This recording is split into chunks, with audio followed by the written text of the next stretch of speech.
Good morning mga master, i-update ko kayo sa mga tanim nating halaman. Ito mga namumulaklak na yung ating mga tanim na sili at saka talong mga master. Ayan. Mga siling kwento.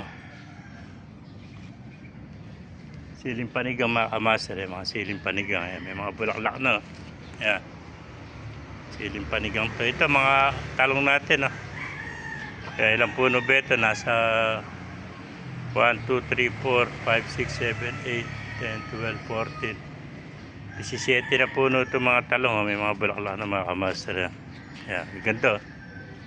Mga bulaklak na, kaya tinitira lang na langgam. Kaya alam, bombahan natin ito na malatayong pumatay sa langgam para hindi bahay ng langgam. May mga bulaklak na.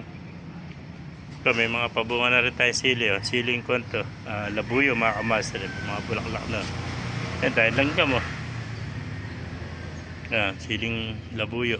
Ayan po, may bulaklak po mga kamaster. Ayan, updated sa mga tanim nating talong at saka sili. Ayan. Sabi nga nila, pag may tinanim, may anihin. Kaya sipagsipagin lang natin para hindi tayo nawawala ng paggamit lang sa bahay mga kamaster. Ayan. Dahil din natin patubo ng papaya. Ayan. Ayan.